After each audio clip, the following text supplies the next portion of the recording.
월드컵 예선에서 한 번도 지지 않고 전승을 거두고 있는 우리 대 일본에서 이런 게 진행돼야지. 대체 왜 이기적이고 길거리도 엉망이라는 한국에 가서 저러고 있는 거래? 우리 일본은 왜 한국처럼 못하는 거야, 대체? 전 세계에서 가장 축구를 잘하는 사람들이라고 불리는 레전드 선수들이 대한민국을 찾았습니다. 발롱도르 수상자, 프리미어리그 4회 득점왕, 챔피언스리그 우승까지 듣기만 해도 어마어마한 선수들인데 이 모습을 지켜봤던 한 일본인 기자는 악에 바친 듯 해보이는데요. 과연 무슨 일이 있었던 걸까요? 안녕하세요. 저는 일본 오사카에 살고 있는 미야모토 후즈키라고 합니다. 저는 위대한 우리 일본의 기자로 일하고 있고 한국은 우리 덕분에 성장할 수 있었던 미개한 나라라고 생각하죠. 당연히 우리 일본 우익단체에도 꾸준하게 참여하며 대일본과 한국의 역사에 대해 한국이 억지를 부리고 있는 것을 전 세계 사람들 그리고 우리 일본인들에게 알리기 위해 노력하고 있는 사람이죠. 저는 어릴 적부터 축구를 좋아했어요. 부모님과 함께 필리핀에 휴가를 갔다가 교통사고를 당했었는데 그때 다리를 다치게 되면서 뛸 수 없는 장애를 얻게 되었습니다. 그런데 너무 열받게도 제 다리를 세부에서 다치게 했던 차량이 바로 한국의 형편없는 자동차였습니다. 본디 저희 부모님도 한국을 혐오하셨었고 저도 부모님의 영향도 받기도 했지만 제 다리를 이렇게 만든 게 한국 자동차 때문이라는 생각에 한국이라면 정말 끔찍하게도 싫어했죠. 그런데 최근 한국을 찾았다가 정말 기함을 하는 일들을 경험하게 되어서 더욱 분노가 차올라 어쩔 줄 몰랐었습니다. 저는 어릴 적부터 한국은 굉장히 가난한 나라라고 들었어요. 한국은 길거리에 노숙자가 득실득실하고 구걸하는 가난뱅이들이 많다고 들었죠. 실제로 제가 자주 보는 우익단체 유튜브 영상들을 보면 한국은 진짜 엉망이었어요. SNS에서도 마찬가지였습니다. 거리에는 담배꽁초가 가득하고 심지어 한국인들은 바닥에 비닐천을 깔아놓고 누가 입다 버려놓은 듯한 옷들이 사방에 널려져 있었는데 한국의 젊은 사람들은 그걸 사겠다고 우후죽순 몰려드는 모습들도 볼 수 있었죠. 아니 거지들도 아니고 저런 옷들을 입고 다니니 몸에서 냄새도 났을 거고 얼마나 더럽겠어요. 그런 모습을 영상에서 볼 때면 역시 우리 위대한 일본과 한국을 비교하면 일본은 정말 최첨단 국가, 깨끗한 국가, 세계 최고의 아시아 국가라는 자부심에 늘 기분이 좋았습니다. 그래서 한국은 사실 제 관심의 밖이었고 가끔이라도 한국이 언급되거나 제 귀에 들릴 때면 불쾌하기 그지 없었죠. 그냥 발도 들이고 싶지 않는 국가였어요. 그런데 그러던 어느 날이었어요. 일본에서는 엄청난 축제가 준비되어 있는데요. 바로 매년 가을이면 지다이 마츠리라는 축제가 진행됩니다. 무려 2km에 달하는 긴 시대의 행렬인데 20개 팀이 일본의 메이지 유신, 에도, 아즈치모 모야마, 무로마치, 요시노, 가마쿠라, 후지와라, 엔야큐 등의 일본 8개 시대를 재현한 모습을 보여주죠. 우리 대일본의 당시 시대상을 마치 파노라마처럼 볼 수 있는 멋진 축제예요. 저는 당연히 이 멋진 축제를 취재하기 위해 준비 중이었어요. 그런데 방송기자국 동료들이 해외라도 나가려는지 짐을 바리바리 싸고 있던 것이었죠. 뭐 해? 어디를 촬영 가길래 그렇게 짐들을 싸고 있니? 그랬더니 동료들에서 정말 충격적인 말들이 나왔죠. 못 들었어? 한국의 세계적인 축구 선수들이 대거 오잖아. 티에리 앙리, 드로그바, 퍼디난드, 카카, 히바우드 등등 세계 최고라고 불리는 해외 축구 선수들이 다 한국에 온대. 저는 너무 깜짝 놀랐어요. 저는 원래 어릴 적부터 축구를 좋아하고 사랑했던 사람으로서 지금 동료가 말한 이 선수들이 전 세계적으로 얼마나 위대하고 대단한 선수들인지 잘 알고 있었죠. 그런데 제가 놀란 부분은 바로 대체 왜 이런 대단한 선수들이 우리 일본이 아닌 쓰레기 천국에 노숙자 천지인 한국을 가냐는 거였어요. 믿기 힘든 소식이었죠. 제 기자 동료들은 그 선수들을 보기 위해서 한국으로 취재를 떠난다고 짐을 싼 거였습니다. 저는 이 상황이 이해되지 않아서 정말 꼭 취재하고 싶었던 우리 일본의 축제 촬영을 다른 지인 동료에게 부탁하고 한국으로 떠나는 동료들을 따라 한국에 가기로 했어요. 더럽고 가난한 한국엔 정말 들어가고 싶지 않았지만 세계 최고의 선수들을 볼 수 있다는 생각을 해보면 가야 된다고 몸이 말하고 있었거든요. 또 형편없는 한국에서 고생하게 될 해외 선수들을 취재해서 전 세계가 볼 수 있도록 기사를 담자고도 마음먹었죠. 한국으로 떠나는 준비를 하면서 저는 동료들에게 말했어요. 아니 아시아 축구하면 일본이 최강 아냐? 대체 왜 한국같이 더럽고 못 사는 국가에 그런 대단한 선수들이 모이는 거래? 차라리 일본으로 왔으면 정말 좋았을 텐데. 그러자 동료 중에 한 명이 아시아에서 일본이 1등이 맞지. 근데 한국에도 유명한 해외파 선수들이 많잖아. 손흥민도 있고 김민재, 이강인 등등 말이야. 그럼 뭐해? 요르단 같은 동남아 후진국에도 지는 나라인데 돈을 많이 준다고 했나? 그렇지 않고서야 그 선수들이 한국에 갈 이유가 없는데, 아, 한국은 돈도 없을 텐데 뭐 때문에 오는 거지? 대체 이해할 수가 없네. 아무튼 저희들은 그렇게 비행기를 타고 한국으로 향했습니다. 그리고 얼마 지나지 않아 인천공항에 도착해서 내렸죠. 그런데 공항에 발을 딛자마자 좀 이상하다는 생각이 들더라고요. 기분이 굉장히 묘했죠. 한국을 난생 처음 방문한 터라서 처음 보는 모습들에 놀랄 수 있다고는 생각했지만 제가 활동하는 단체에서 들었던 이야기와는 조금 달랐기 때문이었어요. 인천공항이야 해외 사람들이 많이 오는 곳이니 시설은 잘 되어 있을 거라고 생각은 했지만 분명 시끄럽게 싸우고 매너가 더러운 한국인들이 즐비하다고 생각했는데 제 눈앞에 보이는 수많은 한국인들 중에는 목소리를 높여 다투거나 싸우거나 매너 없는 행동들을 하거나 하는 모습을 볼 수 없었기 때문이었어요. 그리고 무엇보다 가장 놀란 건 한국인들이 생각보다 꽤나 컸다는 것이었어요.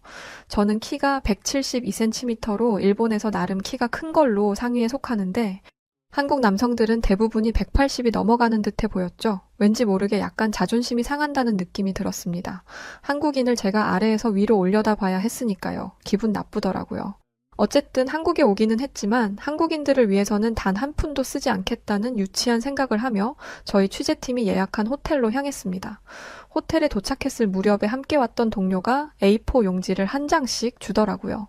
어차피 나는 한국에서 단 한 푼도 쓸 생각이 없었기 때문에 취재 전까지 아무것도 가지 않고 호텔에만 있으려고 했고 함께 왔던 동료들도 저와 생각이 같을 거라고 생각했어요.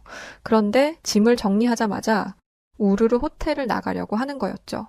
다들 어디 가게? 동료들은 한국에서 굶어 죽으려고 밥은 먹어야 하지 않겠어? 구경도 좀 하고 라고 말하며 서둘러 나갈 채비들을 하더군요.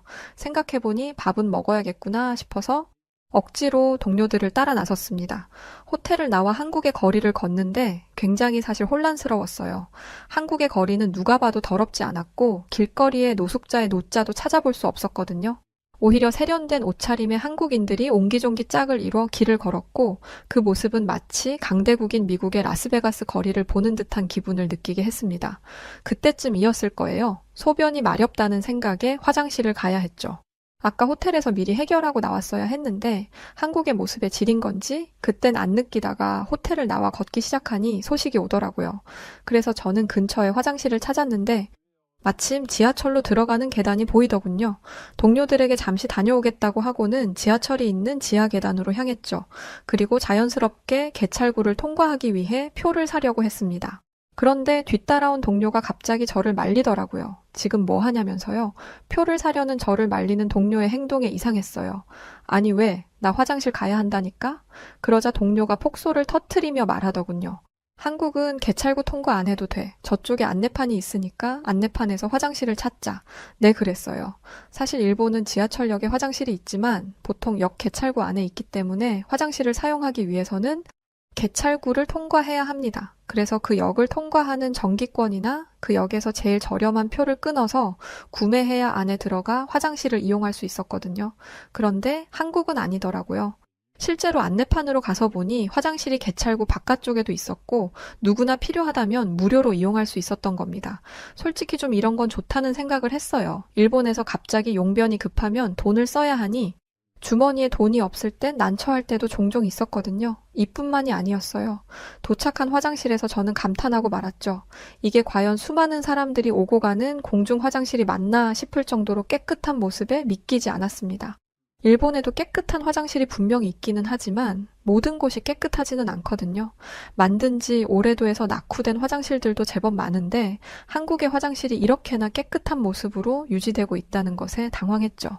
사실 이후에도 식사를 하러 간 자리에서 우리는 한국의 삼겹살이란 걸 먹었는데 일본에도 와규라는 고깃집이 있지만 이렇게 저렴한 가격으로 먹을 수 있는 삼겹살에 놀랐습니다. 너무 맛있었죠. 지금 와서 말하는 거지만 사실 소고기보다 돼지고기가 이쯤 되면 더 맛있는 거 아닐까 하는 생각이 들 정도로 한국의 삼겹살은 정말 대단히 맛있었습니다. 일본에는 달고 짠 음식들이 대부분이에요. 간장으로 만들어진 음식도 많고 기름에 튀긴 음식들이 주 음식일 만큼 어딜 가나 그런 음식들이 다예요. 심지어 튀긴 요리를 간장에 적셔 먹어야 하는 음식도 많죠. 어릴 때부터 그런 음식에 젖어 있던 제 입속으로 들어온 한국의 삼겹살과 한국의 김치는 매콤하면서 삼겹살의 고소함, 쌈장이라는 소스의 짭조름한 맛이 입안에 가득 담기자 도저히 수저를 놓을 수가 없었어요. 정말 미친 듯이 먹었습니다. 한국에서는 단 한 푼도 쓰지 않겠노라 다짐했건만 돈을 내고라도 더 먹고 싶은 그런 맛이었죠. 한국에서의 첫날은 말 그대로 당황, 놀람, 긴장, 의아함, 설레임 이런 감정들의 연속이었어요. 이후 저희는 인천공항으로 입국하는 유명 해외 선수들을 취재하기 위해 공항으로 향했습니다. 며칠 전 저희가 밟았던 공항이었는데 공항에 도착하니 어마어마한 한국인들이 몰려들어 있었어요. 그래, 분명 이렇게 많은 사람들이 모여 있다면 한국에 볼품없고 질서 없는 난장판의 한국을 볼 수 있겠구나 이렇게 속으로 생각했어요. 아무래도 사람들이 많이 모이다 보면 목소리도 커질 거고 서로 선수들을 보겠다고 새치기 하거나 싸우는 사람들도 있을 거라고 생각했었죠. 하지만 제 눈앞에서 본 한국 팬들의 모습은 이런 제 생각을 완벽하게 망가뜨려 놨습니다. 주최 측에서 준비한 라인으로 한국 팬들은 응원하는 해당 선수들의 유니폼을 들고 질서 있게 해외 유명 선수들을 기다리고 있었어요. 그 어디에서도 싸우는 소리는 들을 수 없었고 처음 만난 사람들끼리 누군가를 함께 응원한다는 공감대가 형성되며 하나같이 밝은 미소를 보이며 즐거운 마음으로 선수들을 기다리고 있는 듯해 보였습니다. 팬들을 정리하고 주변 상황을 예의주시하는 보안 요원들도 한국 팬들의 배려 있는 행동과 질서 있는 모습에 하품까지 할 정도로 뭔가 할 일이 없어 보였어요. 이게 정말 한국이라는 나라가 맞는 건지 정말 믿기지 않았죠. 내가 어릴 때부터 들어왔던 한국의 이미지는 대체 어디에서 나온 이야기들인 걸까? 지금 내 눈으로 보고 느끼고 있는 한국은 내가 들었던 것과는 너무 다르다는 생각에 어안이 벙벙할 지경이었어요. 시간이 지나고 마침내 세계 최고라고 불리는 유명 선수들이 인천공항에 들어섰습니다. 힘찬 함성이 쏟아져 나왔고 멀찍이에서 늘 동경하던 드로그바, 알렉산드로 피를로, 티에리 앙리, 퍼디난드 등등의 선수들을 보게 되었는데 정말 눈물이 날 지경이었죠. 가장 먼저 모습을 드러낸 선수는 티에리 앙리와 드로그바였어요. EPL의 왕이라고 불리는 앙리는 프리미어리그 아스널 팀의 전설로 현재는 프랑스 연령별 대표팀을 이끌고 있는 정말 대단한 선수죠. 또한 드로그바는 첼시의 전설적인 스트라이커로 첼시 팬들 중 그를 싫어하는 사람이 없을 정도로 실력과 인망을 모두 갖춘 선수이기도 했습니다. 전설의 레전드라고 불리는 세계 최고의 축구 선수들은 한국의 팬들 요청을 하나도 마다하지 않고 적극적으로 사인을 해주기도 했고 사진까지 찍으며 자신들을 환대하는 한국 팬들에게 답례했어요. 정말 믿기 힘든 팬 서비스까지 선보이기도 했죠. 이런 대단한 선수들이 한국이 아닌 우리 일본에 왔다면 얼마나 좋았을까. 저는 괜시리 한국에 벌어지고 있는 지금 이 상황에 질투가 나기 시작했어요. 그동안 제가 봐왔던 한국은 어릴 적 들었던 이야기와는 분명 달랐지만 실제로 일본이 한국보다 축구로는 더 센 게 맞잖아요? 저는 해외 유명 선수들이 한국인들에게 사인을 해주기 위해 다가왔을 때 은근슬쩍 그 옆자리에 서서 당당하게 이야기했어요. 프리미어리그 브라이튼에서 뛰고 있는 미토마 키오루에 대해서 어떻게 생각하냐는 질문을 기습적으로 했었죠. 당연히 좋은 말이 들릴 줄 알았는데 선수들은 제 말에 들은 채도 하지 않고 그냥 무시한 채 한국인들에게 사인만 해주고 그냥 지나쳐 가버리더군요. 순간 무시당한 것 같아 기분이 나쁘더군요. 저는 오기가 생겨서 레알 소시어드 쿠보 선수에 대해선 어떻게 생각하냐며 계속 일본 선수에 대해 물었습니다.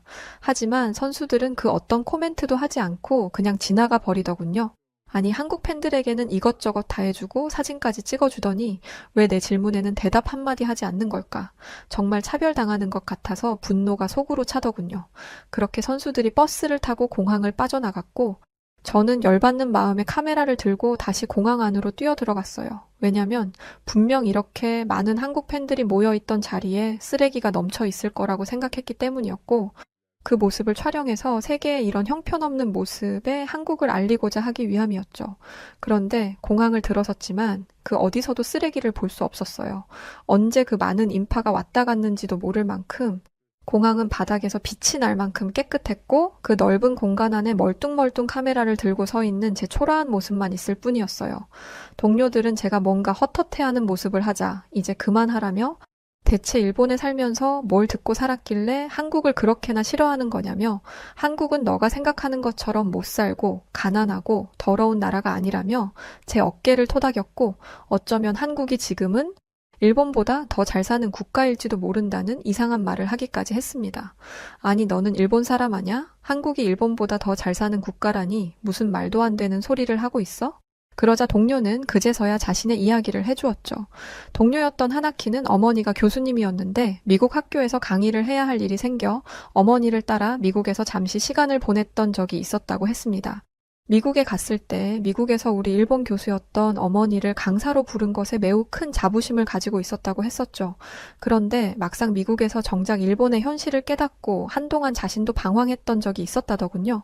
이때까지 일본에 살면서 우리가 생각했던 일본의 모습과 막상 일본을 벗어나 타국인 미국에서 바라본 일본의 모습은 완전히 생각과 달랐기 때문이었고, 오히려 미국 지천에 널려있는 한국의 문화 콘텐츠와 한국의 음식, 한국의 옷, 한국의 브랜드로 넘쳐나고 있었다고 했어요.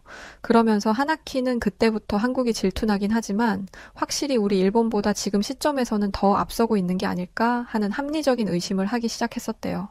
그런데 이런 하나키의 말을 제대로 이해할 수 있게 하는 사건을 한국의 서울 월드컵 경기장에서 경험할 수 있었습니다. 넥슨이라는 거대 한국의 글로벌 기업이 주최하는 이벤트 축구 행사에 참여했는데 일본 팬들도 심심치 않게 볼 수 있었거든요. 한국인들 사이에 껴서 일본인들은 해외 유명 선수들을 향해 응원하고 있었고, 심지어 한국의 레전드라는 박지성, 안정환, 이천수 등이 나올 때도 일본인들은 소리를 지르며 열띤 응원을 하고 있었죠. 저는 일본인들에게 다가가 물었습니다. 당신은 일본인 아닙니까? 왜 한국의 레전드 선수들을 응원하고 있는 거죠? 지금 한국에서 벌어지고 있는 이 이벤트는 일본과 같은 선진국에서 진행되어야 하는 게 맞다고 생각하지 않나요? 저는 대놓고 불쾌감을 드러내며 폭격 같은 질문을 쏟아냈습니다. 그런데 일본 젊은이들은 제 말에 뜻밖의 이야기를 쏟아내기 시작하더군요. 저는 일본인이 맞아요. 일본에서 태어났고 일본 축구를 사랑합니다. 그런데 일본과 같은 선진국이라는 말은 한국은 그럼 후진국이라는 건가요? 한국은 정말 멋진 나라예요. 그리고 우리 바로 옆에 있는 이웃 국가이죠. 그런데 왜 그렇게 비아냥대는 듯한 질문을 하시는 거죠? 저는 일본 젊은이의 답변에 당황스러웠어요. 뭔가 이 일본 젊은이들은 제가 한국을 바라보는 시선과는 분명 달랐거든요. 그래서 다시 이렇게 물었죠. 한국보다 일본이 축구를 더 잘하는 나라인데 일본 선수들과 이 전설적인 선수들이 함께하면 더 좋지 않았을까요? 그러자 일본 젊은이는 답답한 듯한 표정으로 저를 바라보더니 이런 말을 하더라고요. 저기 기자분, 해외에 나가보세요. 해외에 나가서 지금 저에게 했던 질문을 그대로 한번 해보세요. 축구의 종주국이라는 영국이나 독일, 스페인, 프랑스와 같은 축구 강국에 가서 우리 일본 선수들 이름을 대고 자랑하듯 이야기하면 오히려 뺨이나 안 맞으면 다행일 거예요. 일본에서 프리미어리그 빅식스 팀에 주장을 했던 사람이 있나요? 프리미어리그에서 득점왕을 했던 선수가 있나요? 프리미어리그에서 푸스카스 상을 받았던 사람이 있나요? 세계 최고 리그에서 200골을 넣은 선수가 있나요? 일본에는 이런 임팩트 있는 세계적인 선수가 없어요. 해외에서는 일본을 잘 모른다고요? 아시겠어요? 저는 아무 말도 못했어요. 하나키가 공항에서 어머니와 미국에 갔다가 미국에서 실제로 바라보고 있는 일본에 대해 잘 인지하지 못하고 오히려 한국의 문화들이 미국을 점령하고 있었다는 이야기가 머릿속에 오버랩되면서 일본인들마저도 이런 생각을 하고 있다는 것에 큰 충격을 받을 수밖에 없었습니다. 그날 경기장에선 6만 4천 명이라는 엄청난 인파의 응원 속에 아이콘 매치가 성황리에 진행되었고 전반전 경기가 끝난 뒤 해외 유명 가수들이 나와 부르는 노래에 수만 명의 한국인 팬들은 같은 음성과 목소리로 떼창을 불러 해외 유명 가수들에게 감동을 주기까지 했었죠. 그 모습을 보고 있으면서 제가 무슨 생각이 들었는지 아시나요? 이렇게 많은 수만 명의 인파 속에서 혼자만 왕따당한 사람 같은 기분을 느끼고 몸에서 돋는 소름 때문에 한 마리의 닭이 된 기분이었습니다. 한국 팬들은 경기장에서도 질서 정연했고 행사 이후에도 교통질서는 물론이고 마구잡이로 무단횡단하는 사람들도 보이지 않았고 혹여나 사람이 지나가진 않을까 속도를 줄이며 조심스럽게 운전하는 한국의 차량들을 볼 수 있었죠. 저는 한국을 눈으로 보고 체험하고 있으면서도 이런 모든 모습들이 당황스럽기만 했습니다. 분명 나는 내가 속해 있는 단체에서 보여준 영상에서 한국이 더럽고 지저분하고 거리에는 노숙자들이 가득하고 목소리를 크게 하고 싸우는 영상들을 분명 내 눈으로 봤는데 대체 그 영상은 어디서 나온 걸까 싶었죠. 그래서 다시금 그 영상을 켜봤어요. 그런데 그때 저는 쭈뼛하며 아차 싶다라는 생각을 했었는데요. 왜냐하면 그 영상은 실제 목소리가 나오지 않고 있었고 음성이 소거된 채로 한 일본인의 음성이 그 영상을 대체하고 있었던 거예요. 또 영상을 유심히 보다 보니 한국어가 아닌 한자로 된 간판들이 종종 보였고 심지어 국기까지 보이더군요. 그 영상은 한국이 아닌 중국 영상이었던 겁니다. 전혀 몰랐어요. 일본에서 단체 소속인들과 함께 있을 때는 그런 걸 캐치하지 못했었는데 막상 한국에서 다시금 영상을 꼼꼼하게 보니 그 영상 속 주인공은 한국이 아닌 중국이었던 거죠. 그런데 이걸 한국이라고 속여서 단체 회원들에게 보라며 한국 혐오를 부추기고 있었던 거였어요. 사실 충격이었죠. 한국에서의 일정을 마치고 다시 일본으로 돌아가서 이 부분을 따져 묻기 위해서 단체에 가서 영상의 진위 여부를 물었습니다. 하지만 단체에서는 영상에 나오는 곳들은 모두 한국이 맞다며 절대 그런 오해를 해서는 안 된다고 하는 거였죠. 그래서 저는 바로 전날 취재 때문에 한국을 직접 다녀왔고 한국 어디에서도 이런 형편없는 모습을 볼 수가 없었다고 말하자 단체 회원 중에 한 분이 다가와서는 저에게 물을 끼얹어 버리더군요. 뭐 하시는 거예요? 왜 물을 뿌리세요? 그러자 그 회원은 더러운 한국에 다녀왔다면 당연히 뿌려야지. 그 냄새나는 한국의 때를 씻어내야 하니까 당장 집으로 돌아가서 몸을 깨끗하게 씻고 와. 그게 아니라면 다신 단체에 올 생각도 하지 마. 홀딱 젖은 채로 집으로 돌아가는 길 마음이 착잡했습니다. 대체 진실은 뭘까? 분명 내가 본 한국은 우리 일본보다 더 잘 사는 국가인 것 같았고 10월 20일 늦은 밤 한국에서 일본으로 돌아왔던 날입니다. 한국을 여전히 저는 좋아하지 않아요. 분명 한국은 우리 일본의 도움으로 성장할 수 있었던 나라라고 여깁니다. 또한 아직까지도 아시아에서 우리 일본이 최고라고 믿고 있어요. 하지만 제 눈으로 모든 걸 경험한 이상 인정할 건 이제 인정은 하고 있습니다. 분명 한국은 내가 알고 있던 형편없는 국가가 아니라 세계로부터 인정받고 있는 국가였다는 것. 그리고 제가 있는 단체에서 퍼뜨리고 있는 이야기들은 모두 사실이 아닌 꾸며낸 이야기라는 것, 옳고 그름 정도는 구분할 수 있게 되었죠. 한국의 유명 레전드 선수들인 박지성이나 안정환, 이천수, 박주호 등등의 선수들이 전 세계 전설이라고 불리는 최고의 선수들과 어깨를 나란히 하고 아주 친한 친구들처럼 웃으며 보내는 모습들은 왠지 우리 일본은 언제 이런 한국 선수들과 같은 영향력을 끼쳐볼 수 있을까 하는 섭섭한 마음이 들어요. 사연을 보내면 한국인들 뿐만 아니라 해외에서도 많이들 본다고 들었어요. 실제로 일본에서 듣는 사람들도 있으니까요. 제 사연이 그들에게 전해져 일방적이고 눈을 가린 채로 한국을 깎아내리기 위한 비방만 하지 않길 바래요. 그래야 일본이 한국에게 따라잡히지 않고 더욱 발전할 수 있을 거라고 믿기 때문입니다. 기다리세요, 한국인분들. 우리 일본이 다시 한국을 바짝 따라와 전 세계적으로 인정받는 나라가 될 겁니다. 열심히 한번 해보세요. 그럼 뭐 한국은 가만히 있나요? 여하튼 최근 한국의 전 세계 전설이라 불리는 세계 최고의 선수들이 단체로 한국을 왔었죠.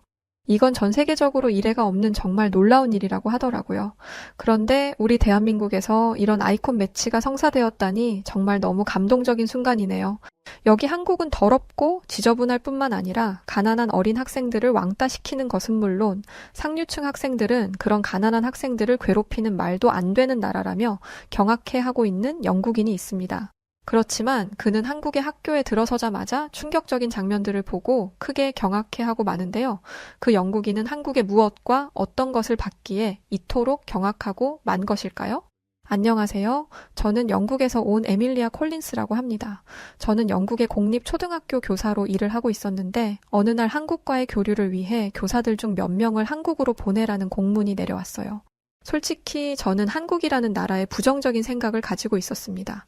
그 이유는 제가 교육자의 길을 걷고 있었기 때문이었습니다.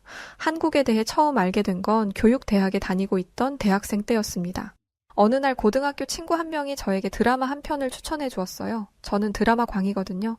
친구가 추천해준 드라마는 학교를 배경으로 한 10대의 이야기를 담은 한국 드라마였는데 저는 한국 드라마를 한 번도 접해본 적 없었던 터라 드라마의 내용이 굉장히 흥미롭게 느껴졌습니다.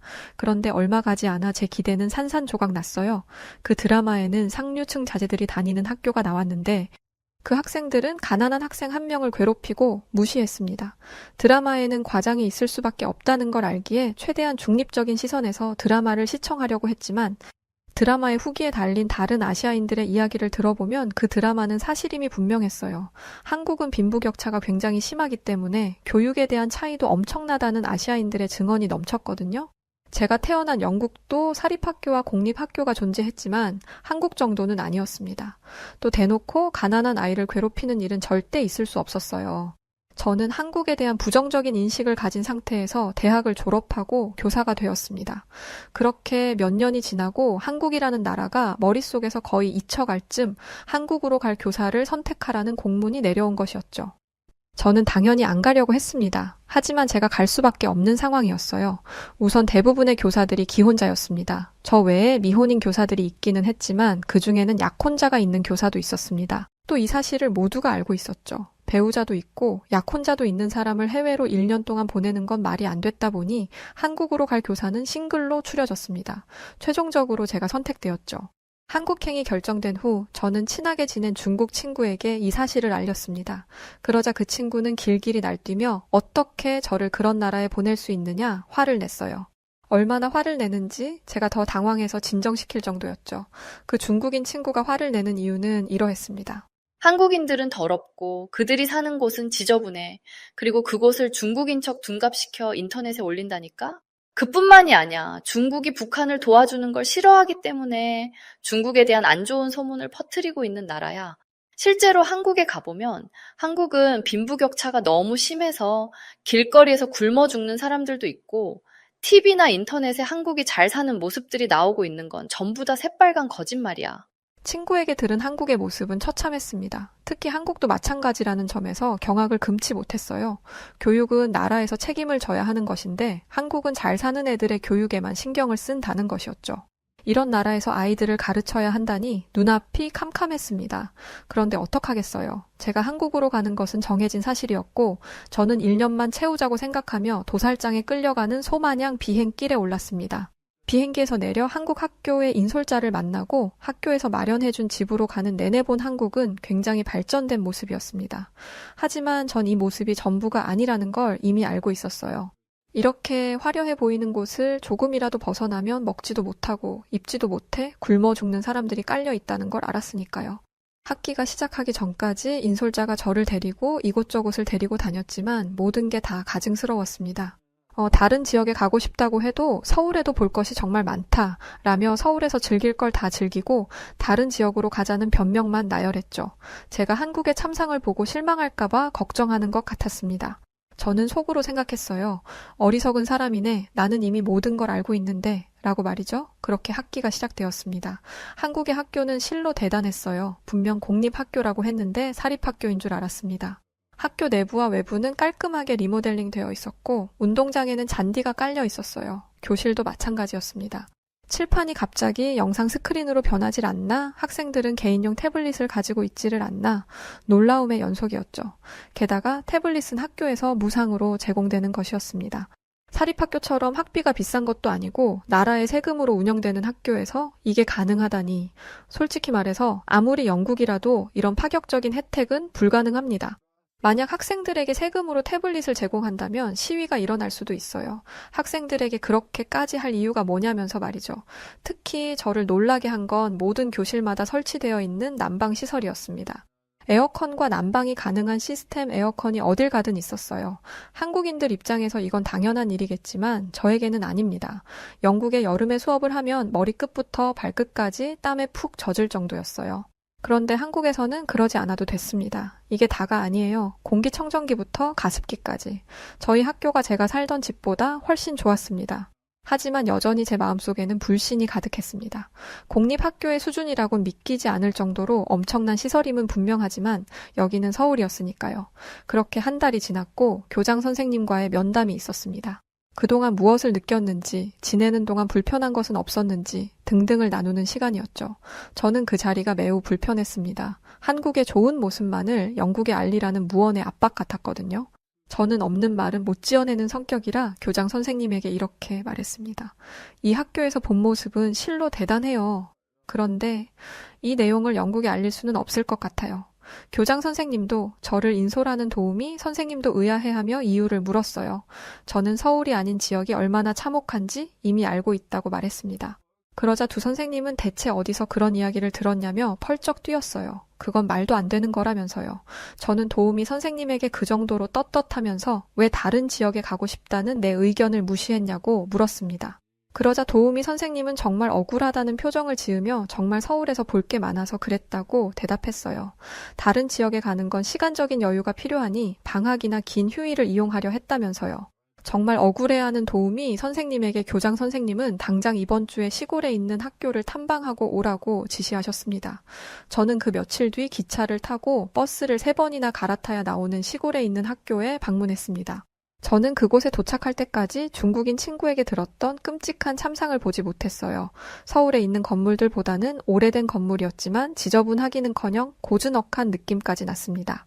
마지막에 도착한 시골 동네는 버스 정류장도 가로등도 인도도 낡아 있었지만 학교만큼은 아니었어요.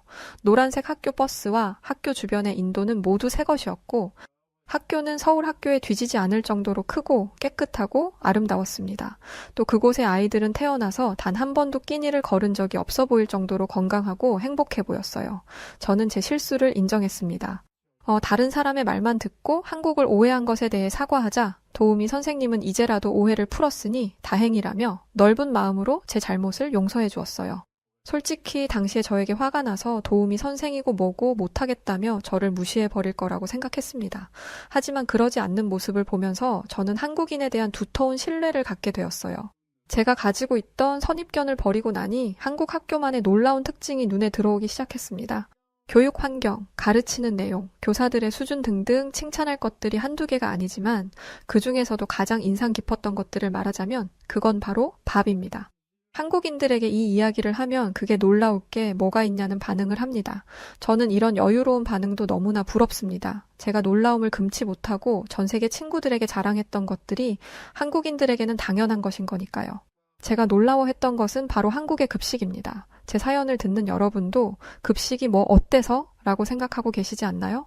한국의 급식은 정말 최고입니다. 저는 학교마다 영양사가 있다는 사실을 알고 깜짝 놀랐어요. 영국에서 영양사란 정말 부잣집이나 국왕의 거처에만 있는 존재거든요. 그런데 전문적인 영양사가 수천 개나 되는 학교에 전부 배치되어 있다니 실로 놀라운 일이 아닐 수 없었습니다. 교사들의 능력만큼 영양사들의 능력도 대단했어요. 탄수화물, 지방, 단백질뿐만 아니라 비타민 등 몸에 필요한 요소들을 전부 고려한 최고의 식단을 정해주었는데 그 식단이 한 달을 주기로 바뀌었습니다. 식단 돌려막기 같은 건 없었어요. 더 놀라운 건 음식의 퀄리티였습니다. 정말이지 모든 음식이 환상적이었어요. 알아보니 음식을 해주시는 조리사분들의 경력도 만만치 않더라고요. 이런 한국을 두고 왜 그 중국인 친구는 한국이 형편없는 후진국이라고 말했던 걸까요? 순간적으로 궁금해지더군요. 과연 그 중국인 친구가 한국을 실제로 와본 적은 있던 걸까? 라는 생각 말이죠. 한국의 실상이 이게 전부였으면 말을 꺼내지도 않았을 거예요. 어느 날 제 옆에 있던 선생님이 영양사님에게 전화를 걸었습니다. 장염에 걸린 아이가 있다는 연락이었죠. 그걸 왜 이야기하냐 했더니 그야 이걸 말해야 장염 걸린 아이에게 맞는 점심을 만들어주지 않겠냐는 대답이 돌아왔습니다. 저는 너무 놀라서 말을 잃었어요. 영국, 아니 전 세계 어느 나라를 가더라도 아픈 아이를 위해 새로운 음식을 만들어주는 학교는 없을 것입니다.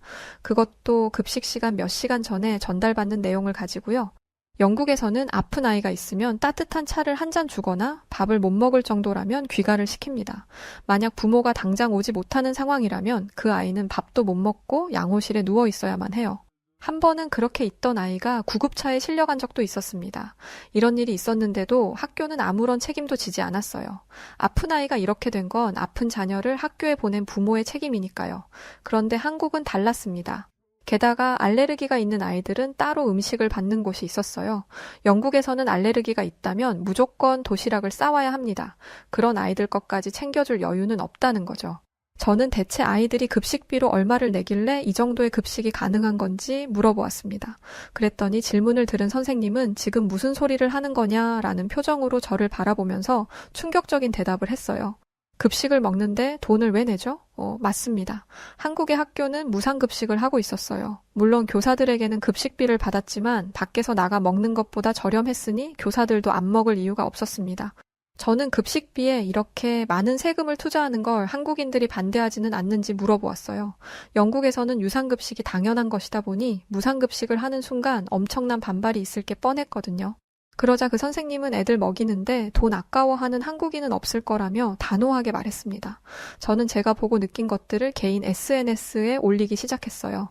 학교의 시설, 고퀄리티의 수업 내용, 특히 급식 사진은 매일 올렸습니다. 제가 올린 사진을 본 영국 사람들은 충격에 빠졌습니다. 어떻게 이런 게 가능하냐며 이 상황을 당장 설명하라며 저를 다그칠 정도였죠. 저는 이런 스페셜한 급식이 하루 이틀이 아니라는 걸 증명했고 제가 올리는 사진들은 매번 이슈가 되었습니다. 그런데 모두가 어메이징, 판타스틱을 외치는 상황에서 다른 목소리를 내는 사람이 있었어요. 바로 제게 한국을 나쁘게 설명한 중국인 친구였죠. 저는 그 친구가 저를 속였다는 것을 알고 난 뒤 모든 연락을 끊었습니다. 그러자 그 친구는 저를 한국의 추잡한 거짓말에 속아 넘어간 저열한 배신자 취급을 했어요. 그러고는 한국의 급식 사진에 한국인들은 굶어 죽는 아이들에게나 무상급식을 베풀어라 라는 댓글을 달거나 한국은 먹을 게 없어서 구더기로 음식을 만든다는데 이것도 그런 음식 중 하나가 아니냐는 댓글도 달았습니다. 한국을 잘 모르는 사람들은 중국인 친구의 말에 선동되기도 했어요. 저는 저처럼 한국을 오해하는 사람이 생기길 원하지 않았습니다. 그래서 한국 곳곳을 돌아다니며 영상을 찍어 올렸습니다.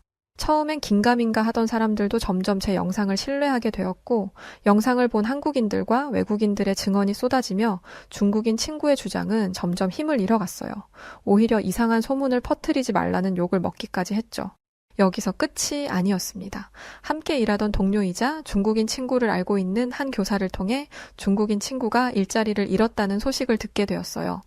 중국인 교사는 영국에서 중국어 과외를 하는 사람이었는데 지금까지 자신이 가르치던 아이들에게 한국과 일본을 포함한 모든 아시아 국가에 대한 부정적인 선입견을 심어주었다고 합니다. 한 학생의 부모님이 제 사진과 영상에 달린 중국 친구의 댓글을 보게 되었고 모든 사실이 드러나게 된 것이었죠. 중국 친구가 가르치던 아이들은 전부 상류층의 자녀들이었는데 그들의 부모는 자기 자녀에게 잘못된 정보를 세뇌시키듯 한 중국 친구를 용서하지 않았습니다. 워낙 힘있는 집안들이었다 보니 중국 친구는 일을 그만두게 되었을 뿐만 아니라 추방당할 위기에 처하게 되었다고 했죠.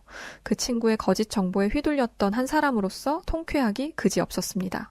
그러던 어느 날 영국에 있는 동료로부터 충격적인 소식을 듣게 되었습니다. 영국의 학교는 유상급식으로 바뀐 지가 오래입니다. 유상급식이라 해봤자 형편없는 퀄리티이지만요. 유상급식으로 시스템이 바뀌면서 대부분의 아이들이 도시락을 싸오기 시작했습니다. 그런데 최근 경기가 역대 최악으로 안 좋아지면서 도시락마저도 못 싸오는 아이들이 많아졌고 결국 하교를 할 때까지 굶는 아이들이 많이 생겼다는 연락이 들려왔어요. 게다가 부모가 실직하면서 거리로 내몰린 아이가 영양실조 상태로 발견되었다는 충격적인 기사까지 나왔다는 소식이 나왔다고 합니다. 런던의 노숙자 수가 급증한 건 알고 있었지만 어린아이까지 이렇게 될 지경이라니 진짜 빈부격차가 심한 나라는 영국이었습니다. 그에 비해 한국은 잘 사는 아이든 못 사는 아이든 공평하게 교육을 받을 수 있었고 학교를 다니는 아이들이라면 모두가 균형 잡힌 식사를 할 권리를 가지고 있었어요. 기회가 되어 다른 학교에 있는 다른 나라에서 온 원어민 교사들을 만나게 되었습니다. 그들과 영국의 상황을 말하며 한국의 급식 시스템의 이야기를 했는데 미국, 브라질 등 전 세계에서 온 선생님들도 저랑 똑같은 생각을 하고 있었어요. 한국의 급식은 세계 수준이었습니다. 사실 영국에서만 있었더라면 영국의 급식 시스템에 별다른 이상을 느끼지 못했을 거예요. 하지만 한국에 와서 보니 아이들에게 질 좋은 식사를 보장하는 건 학교와 나라의 의무였습니다. 하지만 영국에서 한국과 같은 일을 하려면 전 국민의 동의를 얻어야 할 텐데 이건 세계가 거꾸로 뒤집혀도 불가능한 일일 거예요. 저는 한국에서만 이런 제도가 가능한 이유를 고민하기 시작했어요. 그리고 그 고민에 대한 대답은 얼마 지나지 않아 우연한 기회로 알게 되었습니다. 제가 있던 초등학교 앞에는 오래된 문방구가 있었습니다. 저는 이것도 한국만의 아름다운 전통이라고 생각해요. 아이들은 그곳에서 게임도 하고 간식도 먹고 학용품을 사는 거나 준비물을 사는데 그 모습이 참 따뜻해 보이더라고요. 그렇게 문방구를 지나가던 중 처음 보는 나이 지긋한 할아버지가 문방구 안에서 학생들에게 무언가를 나눠주고 있었습니다. 사장님도 아닌 사람이 지나가는 아이들을 전부 불러다가 학용품 같은 걸 나눠주는데 그 할아버지는 필요 없다는 아이들에게까지 억지로 학용품을 쥐어주었습니다. 저는 그 할아버지에게로 가서 사장님은 어디 가고 당신이 여기서 이걸 나눠주고 있냐 물었어요. 물론 대화가 될 리가 없죠. 당시에 제 한국어 실력은 형편없었습니다. 할아버지가 제게 무슨 말을 했지만 전 알아듣지 못했고 저를 무시하고 아이들에게 자꾸만 뭘 주려고 하기에 그걸 막아섰습니다. 낯선 사람이 주는 걸 함부로 받으면 안 된다는 건 만국 공통이라 생각했거든요. 결국 약간의 실랑이가 벌어졌고 학교에 있던 도우미 선생님이 급하게 나오셨어요. 도우미 선생님을 통해 의사소통을 한 뒤 제 얼굴은 새빨개졌습니다. 그 할아버지는 문방구 사장님의 아버지였고 이 학교가 세워질 때 문방구를 개업했던 전 사장님이었어요. 아들이 잠시 자리를 비운 사이에 방문해서 아이들에게 학용품을 나눠준 것이었죠. 남의 물건을 훔쳐서 쓴 게 아니라는 건 알았지만 아이들에게 무상으로 학용품을 나눠준 건 이해되지 않았어요. 할아버지는 제 물음에 대답해 주셨는데 저는 그 이유를 듣고 눈물을 흘렸을 뿐만 아니라 오랜 고민에 대한 답을 얻을 수 있었습니다. 할아버지는 한국에 가장 가난했던 시기를 버텼을 뿐만 아니라 한국 전쟁을 겪은 분이셨습니다. 굶지 않고 살아남는 게 최우선이었다 보니 꿈 같은 건 꿀 겨를도 없었다고 했죠. 그렇게 밥 굶고 살지 않을 정도가 되니 배우지 못한 것에 대한 서러움이 찾아왔다고 합니다. 하지만 이미 30을 바라보는 나이였고 2명의 자식을 가지고 있었죠. 그리고 이런 사연을 가진 사람들은 한국 사회에 여전히 많이 남아 있었습니다. 할아버지는 자기 자식들만큼은 원 없이 공부시키기 위해 뼈가 닳아 없어질 때까지 일하셨고 그 결과 학교 앞에 작은 문방구를 열 수 있었다고 해요. 이곳에서 장사를 하는 동안 돈이 없어서 학용품을 마련하지 못하는 아이들에게 다른 애들 몰래 준비물을 챙겨주기도 하고 가끔 불러다 라면도 끓여다 주셨더군요. 왜 잘 알지도 못하는 아이들에게 그렇게까지 하셨냐고 물으니 할아버지는 한국인들은 누구보다 배고픈 시절을 겪어봤기 때문에 굶는 사람들을 그냥 지나치지 못한다고 말씀하셨습니다. 배고픈 서름이 얼마나 큰지 알기에 그럴 수밖에 없다고요. 또 애들이 굶는 꼴은 죽어도 못 본다고 하셨어요. 내 애뿐만 아니라 남의 애일지라도 말이죠. 도우미 선생님도 이 말에 동의하셨습니다. 자신의 부모님 세대도 할아버지와 마찬가지로 생각한다면서요. 자신의 친구가 놀러 오면 꼭 밥을 먹여서 보냈고 집에 돌아갈 때는 과일까지 싸서 보내셨다 합니다. 저는 그 영향이 학교의 급식에도 영향을 끼쳤다고 생각했어요. 자녀 세대들만큼은 자기들처럼 굶지 않기를 바라는 그 마음 때문에 전 국민들이 학생들을 배불리 먹이는데 동의하는 것이라는 걸 깨달았죠. 이뿐만이 아니었습니다. 한국이 급속도로 경제 성장을 할 수 있었던 이유는 전부 교육 덕분이었어요. 한국인들은 작고 인구도 없고 자원도 없는 나라에서 할 수 있는 건 교육뿐이라는 것을 일찍이 깨달았습니다. 그래서 아이들을 가르치는데 힘을 쏟았고 그 결과 지금의 경제 대국이 되었던 것이죠. 한국은 공부뿐만 아니라 문화, 예술 하다못해 스포츠에서도 이름을 날리고 있습니다. 이 작은 나라에서 대체 어떻게 이런 일이 있을 수 있었을까요? 그 이유는 바로 아이들에게 지원을 아끼지 않고 자라나는 세대에게 과감히 투자한 한국의 아버지 세대 덕분이라고 생각합니다. 저는 영국을 비롯한 모든 나라가 한국을 따라야 한다고 생각해요. 영국만 해도 마찬가지입니다. 세계에서 손꼽히는 나라이고 대단한 역사를 가진 나라라 불리지만 실상은 밥도 먹지 못해 굶는 아이들이 있습니다. 아이들의 영양 상태는 생각도 하지 않죠. 세계 최고 강대국인 미국도 마찬가지입니다. 급식의 채소 비율을 높이라는 말에 토마토 케첩을 올려놓은 나라이니 말 다했죠. 아이들은 나라의 미래입니다. 그리고 한국은 그 사실을 누구보다 잘 아는 나라입니다.